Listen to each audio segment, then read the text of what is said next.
Hello and welcome to Lavnish sir की क्लास। आज की शिक्षा निदेशालय राष्ट्रीय राजधानी क्षेत्र दिल्ली की वर्कशीट नंबर 35 जो कि कक्षा 7वीं के विद्यार्थियों के लिए है।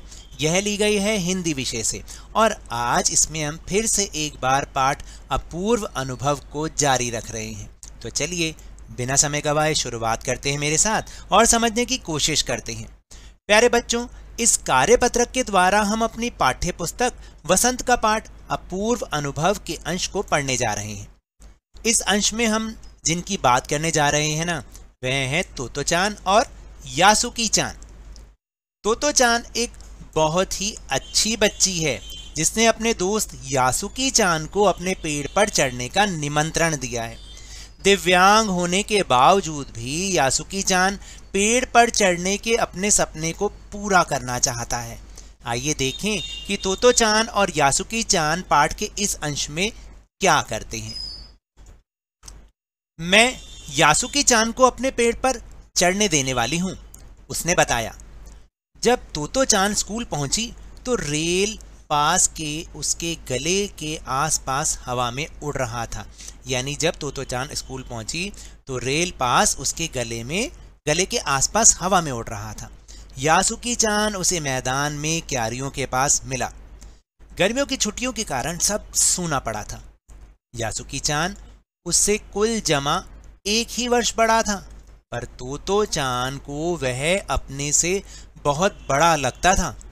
जैसे ही यासुकी-चान ने तोतो-चान को देखा, वह पैर घसीटता हुआ उसकी ओर बढ़ा। आपको पता है ना, यासुकी-चान एक दिव्यांग बच्चा था, पोलियो के कारण उसके पैर खराब हो रहे थे। उसके हाथ अपनी चाल को स्थिर करने के लिए दोनों ओर फैले हुए थे। तोतो-चान उत्तेजित थी। वे दोनों आज कुछ ऐसा करने वाले थे जिसका भेद किसी को भी पता न था।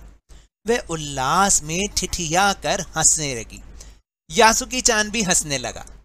देखा आपने कि आज क्या होने वाला था, क्योंकि आपको तो याद है ना, पिछली वर्कशीट्स में हमने ये जाना था इस पाठ के बारे में कि यहाँ ये जो जापान की ये कथा है और जापान में हर बच्चा पेड़ को अपनी संपत्ति, निजी संपत्ति मानता था और हर एक का अपना पेड़ था। इसी तरह से जो तोतो-चान थे उसका भी एक पेड़ था और यासुकी-चान जो कि उसका सपना था पेड़ पे चढ़ना, चढ़ नहीं पा रहा था ना वो, क्योंकि वो दिव्यांग था। तो तोतो-चान ने उसको निमंत्रण दिया कि आओ आज तुम मेरे पेड़ पर आना, और लेकिन ये बात किसी को बताई नहीं थी और आज ऐसा ही होने वाला था। तो आज के अंश में तो हमने ये पढ़ा, अब अगले अंश में हम इससे आगे समझेंगे। तो चलिए अब हम चलते हैं अपने प्रश्नोत्तर की ओर।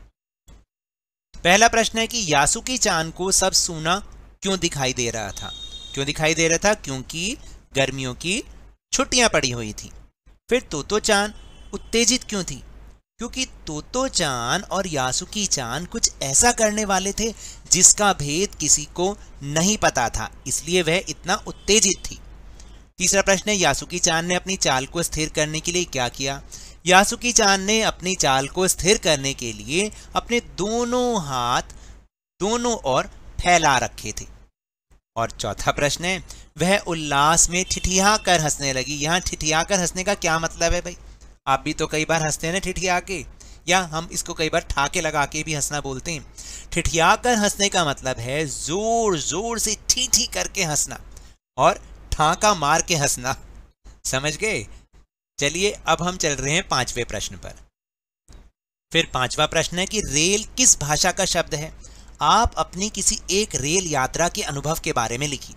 तो देखो, रेल अंग्रेजी भाषा का शब्द है। हम पिछले साल, ये मैं अनुभव अपने बारे में लिख रहा हूँ, आप भी अपना अनुभव लिख सकते हैं। क्योंकि हम सभी कभी ना कभी तो रेल में गए होंगे ना। हम पिछले साल सभी घर वालों के साथ रेल से वैष्णो देवी की यात्रा करने गए थे। बहुत ही अच्छा अनुभव था। बीच में कई स्टेशन आए और हमने हर स्टेशन पर कुछ खाना खाया, बड़े मज़े आए, हमने बहुत मस्ती की। तो आप ऐसा ही अनुभव अपना भी कुछ लिख सकते हैं। तो ये तो थी आज की वर्कशीट।